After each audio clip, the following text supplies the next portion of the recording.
안녕하세요. 아나운서 박은모입니다. 임신을 계획하시는 분들이라면 난임이라는 단어만 들어도 가슴이 덜컥 내려앉는 그런 기분 느끼셨을 텐데요.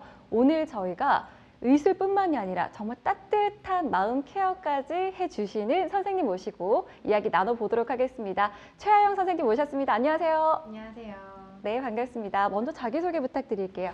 네, 안녕하세요. 저는 상봉마리아 S 최화영입니다. 네, 저희가 오늘 영상에서 다루는 내용이 바로 배아 수집인데요. 사실 배아라는 건 정자와 난자가 만난 배아, 또 수집이라는 건 뭔가 컬렉팅을 하는 여러 개를 모은다는 느낌인데 배아 수집은 조금 생소하기도 하거든요. 이게 어떤 의미인지. 네. 사실 이미 난임 진료를 보고 계시거나 이미 시험관을 진행 중인 환자분들에게도 배아 수집이라는 표현은 조금 생소할 수 있습니다. 저희가 배아 수집이라는 건 사실 정식 의학 용어는 아닙니다. 저희가 시험관을 진행하는 과정에서 이제 각 시험관 주기에 만든 배아들을 그 주기에 바로 이식하지 않고 여러 주기에 걸쳐 만들어진 배아들을 좀 한꺼번에 모아서 이식을 하는 그런 개념인데요. 저희가 학계에서는 이런 방법을 이제 논문에서는 embryo accumulation이라고 영어로는 이제 표현하고 있는데 이게 우리말로는 정식 의학 용어가 없기 때문에 저희가 환자분들께 설명드릴 때는 뭐 배아를 모아서 이식을 해봅시다 이렇게 풀어서 말씀을 드리기도 하고요. 저희 마리아에스에서는 조금 귀에 쏙 들어오도록 그리고 무엇보다 저희 의료진들 사이에 좀 소통을 위해서 저희가 배아 수집이라는 표현을 좀 사용하고 있습니다. 네, 사실 조금 전에 말씀해 주신 그 영어 단어는 전혀 안 들어오고요. 배아 수집이 귀에 딱 들어오는데 근데 배아라는 게 결국에는 이식하기 위한 건데 바로바로 할 수도 있는 건데 왜 배아를 수집해서 하는지 어떤 분들이 이런 배아 수집이 필요해서 하시는 건지 궁금하거든요. 배아 수집은 기본적으로 난소 기능이 높지 않아서 저희가 과배란을 해도 얻을 수 있는 난자의 수가 적고 따라서 또 만들어지는 배아의 수가 적은 난소 저반응군에서 주로 시행하고 있습니다. 현재 국내에서 이제 시험관을 진행할 때 이식할 수 있는 배아 개수의 상한선이 있는데 3일 배아 기준으로는 35세 미만에서는 2개, 35세 이상에서는 3개까지 이식을 할 수 있거든요. 근데 난소 저반응군 경우에는 난자도 적게 나오지만 배아가 적게 만들어지기 때문에 한 주기에 뭐 1개 또는 2개의 배아를 얻는 경우가 많고 너무 안타깝게 배아가 안 나오는 경우도 있습니다. 그래서 이식하는 배아의 개수가 많을수록 이제 이식당 기대 성공률이 높아지는 것이기 때문에 본인 연령에 이식 가능한 최대 개수에 도달할 때까지 저희가 가능한 경우라면 배아를 모았다가 한 번에 이식을 해서 한 번의 이식당 좀 기대 성공률을 높이려고 하고 있습니다. 채취되는 난자가 적어서 결국에 하는 거라는 걸로 전 이해가 되는데 근데 또 가능한 경우라면 이라고 말씀을 해주셨거든요. 가능하지 않은 경우도 있다라고 알아야 되나요? 네, 맞습니다. 모든 경우에 이제 배아 수집이 가능한 것은 아닌데요. 이제 안타깝게 배아 수집을 시도해보고 싶어도 어려운 경우도 분명히 있습니다. 저희가 배아를 이렇게 모은다라고 하는 거는 생성된 배아를 바로 이식하지 않고 이거를 동결, 냉동했다가 나중에 해동하여서 이식을 한다는 것입니다. 그렇기 때문에 일단 배아 수집을 하려면 동결 가능한 배아가 생성이 돼야 되는데요. 시험관을 해보신 분이라면 저희가 만들어낸 모든 배아가 동결 가능한 것은 아니라는 거를 좀 알고 계실 텐데 사실 난소 저반응군이 아니고 난자 개수가 어느 정도 나온다 하더라도 이식을 하고 나서 남은 배아들이 동결이 안 되는 경험들도 사실 많이 있으실 겁니다. 저희가 동결과 해동의 과정을 거친 이후에도 좀 이식 가능할 정도로 생존할 수 있는 배아여야지 이거 얼릴 수 있기 때문에 사실 등급이 높지 않은 경우 이제 소위 말해서 배아가 튼튼하지 않은 경우 좀 동결하기 어렵게 되고 이런 경우라면 배아 수집도 이제 어렵게 됩니다. 그럼 배아 수집을 진행하기로 결정을 했지만 또 상황에 따라서는 좀 뭔가 진행을 하지 못하는 경우도 종종 있을 수가 있을 것 같네요. 네, 맞습니다. 처음에 말씀드린 것처럼 저희가 배아를 모아서 이식하기로 하는 경우들은 대부분 난소 저반응군 케이스입니다. 연령이 상대적으로 뭐 젊으신 난소 저반응군 환자분들도 있지만 사실 대부분은 고령 환자분들이 많기 때문에 이러한 분들은 생성되는 배아의 수가 좀 적은 것도 문제이지만 나오는 배아가 좀 튼튼하지 않은 퀄리티가 약한 그런 어려움이 좀 함께 있는 경우가 많이 있습니다.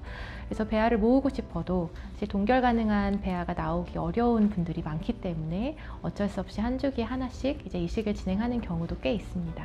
네, 그럼 배아를 모아서 이식한다는 게 좋은 방법이지만 원한다고 해서 누구나 또 할 수는 없다라고 들리기도 하는데 동결 가능한 배아가 나오는 난소 저반응군 케이스에서 배아 수집이 그럼 좀 유리해 보이긴 하는데 무조건 유리할까요?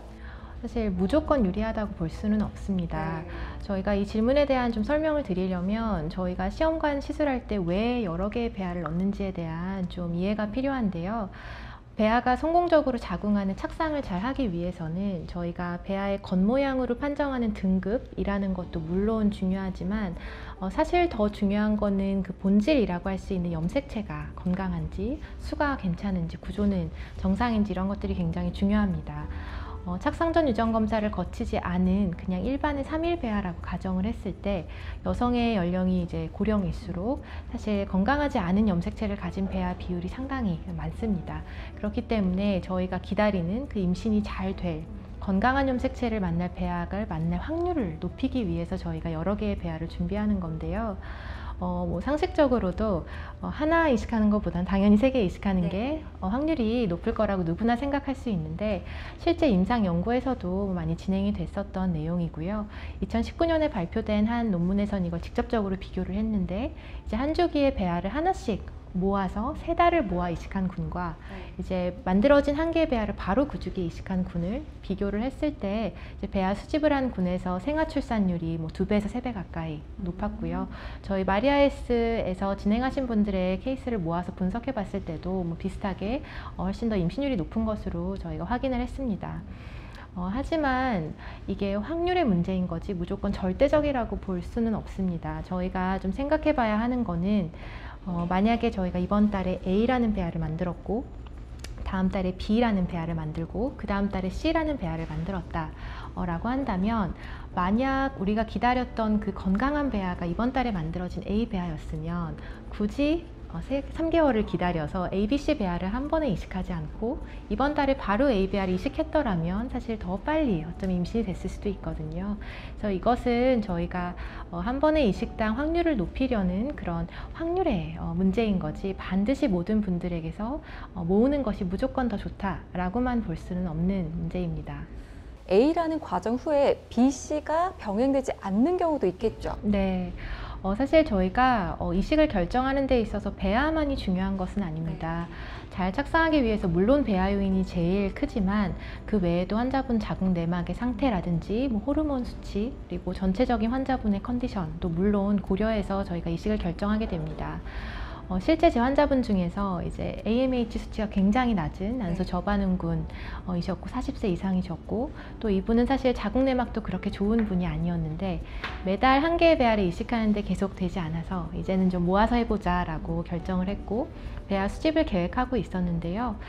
한 주기에 너무 좋은 내막을 만나게 됐어요. 그래서 그 주기에도 물론 배아가 한 개가 나왔는데 내막이 너무 두껍고 모양도 좋고 해서 환자분 컨디션도 좋으시고 환자분과 상의 후에 이제 수집을 하지 않고 저희가 바로 그냥 한 개의 배아를 이식을 했고 잘 착상을 해서 또 잘 졸업하신 분이 있습니다. 이것처럼 저희가 한 개의 난자를 채취해서 한 개 배아를 만들고 한 개를 이식해서 임신이 되는 분도 사실 많이 있습니다. 그래서 어디까지나 확률의 문제인 것이고 무조건 배아 수집이 더 좋은 방법이다라고 일반화할 수는 없겠습니다.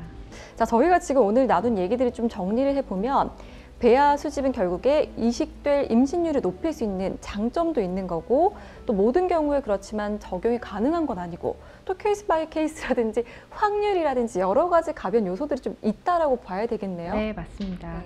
사실 배아 수집을 하는 경우 이게 짧게는 뭐 2, 3개월이 걸리는 경우도 있고 길게는 반년 가까이 걸쳐서 배아를 모으는 경우도 있습니다. 정말 한 번의 이식을 위해서 굉장히 많은 시간과 노력이 필요하고 과정 동안 이제 환자분도 그렇고 주치의도 사실 인내심이 좀 필요합니다. 저희가 모든 시험관 시술에 임할 때 늘 신중하고 항상 간절한 마음으로 환자분과 함께 하지만 이렇게 오랜 시간에 걸쳐서 배아를 하나씩 모아서 이제 한 번에 이식을 하게 될 때는 사실 이식을 하는 주치의 마음도 정말 더 간절해지는 것 같습니다. 굉장히 오랫동안 이제 배아를 모아서 오랜 시간 노력을 해서 이식을 했는데 좋은 결과가 없으면 사실 그만큼 기운도 빠지고 좀 허망하고 많이 낙담이 되는 것도 물론 사실이지만 이렇게 어려운 경우에 배아를 모아서 이식했을 때 잘 임신이 되는 경우 굉장히 보람이 있고요. 주치의로서도 아주 기쁩니다. 정말 난임 진료가 모든 진료가 그렇듯이 환자분마다 상황이 다르고 또 조건이 다르고 하기 때문에 케이스 바이 케이스로 접근하는 게 굉장히 중요하고요. 제가 오늘 말씀드린 이 내용은 모든 분들에게 반드시 적용이 필요하거나 적용 가능한 것은 아니고 본인에게 이 방법이 맞을지는 이제 본인의 몸을 가장 잘 아는 담당 주치 선생님과 상의하셔서 이제 결정하시는 것이 제일 좋겠습니다. 네, 오늘 정말 많은 걱정들을 가지고 영상을 보셨을 수도 있는데요. 난임에 대해서, 특히 배아 수집에 대해서 저희가 이야기 나눠봤습니다. 정말 따뜻하게 말씀해주신 최하영 선생님, 지금 보내드릴게요. 고맙습니다. 감사합니다.